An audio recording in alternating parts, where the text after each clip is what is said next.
عید الاضحیٰ کی قربانی پر آخری بات ہم یہ ضرور کہیں گے کہ ہم لوگ کبھی کبھی عقل سے کام لے لیتے ہیں، ہم کو عقل سے کام نہیں لینا ہے۔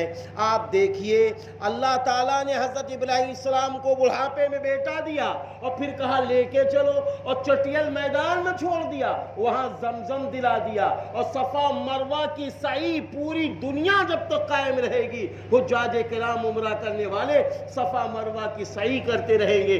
اللہ نے یہ نظام دکھایا، پتہ چلا اسلام کو سمجھنے کے لیے عقل کی ضرورت نہیں ہے، اسلام کو سمجھنے کے لیے رسول اللہ صلی اللہ علیہ وسلم کی سیرت طیبہ کا مطالعہ کرنا پڑے گا، تب اسلام سمجھ میں آئے گا۔ جیسے ابھی اسلام میں لوگ عقل لگاتے ہیں، ارے ایک گھر میں 4 قربانی ہے، ایک کر لو کافی ہے، 3 بکرے کا پیسہ بچا لو اور کسی غریب کی مدد کر دو، کسی یتیم کی مدد کر دو، کسی اپاہج کی مدد کر دو۔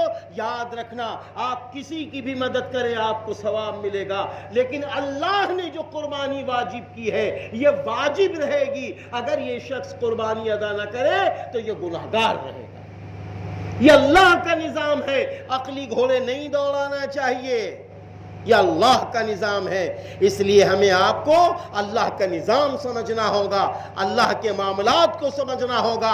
کیوں دے رہا ہے؟ ہم کو آپ کو بہادر کرنا چاہتا ہے۔ قربانی کا مقصد ہے جہاں ایمانی طاقت بڑھ رہی ہے وہیں جسمانی طاقت بھی بڑھ رہی ہے، وہیں ہمارا آپ کا دل بھی بہادر ہو رہا ہے۔ اسی لیے یہ حکم ہے کہ کوشش کرو اپنے جانور کی قربانی اپنے ہاتھوں سے کرو، اس سے تم بہادر بھی ہو جاؤ گے، طاقتور بھی ہو جاؤ گے، ہمتور بھی ہو جاؤ گے۔ اور اسی لیے آگے یہ بھی فرما دیا ہے لَيَنَالَ اللَّهَ لُحُومُهَا وَلَا دِمَاؤُهَا وَلَٰكِن يَنَالُهُ التَّقْوَىٰ مِنكُمْ۔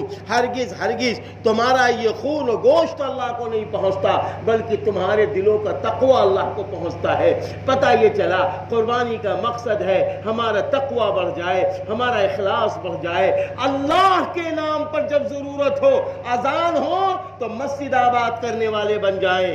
یہ جسمانی اللہ کی رحم کی عبادت ہے۔ اور جب ضرورت ہو مال کی تو زکوٰۃ نکالا جائے، اور پھر جب ضرورت پڑے مال کی عید الاضحیٰ کی قربانی کی جائے۔ بہرحال عید الاضحیٰ کی قربانی جو صاحب نصاب ہے، جن پر فرض اور واجب ہے، ان کو کرنا ہے، نہیں کرتے ہیں تو وہ گناہگار ہے۔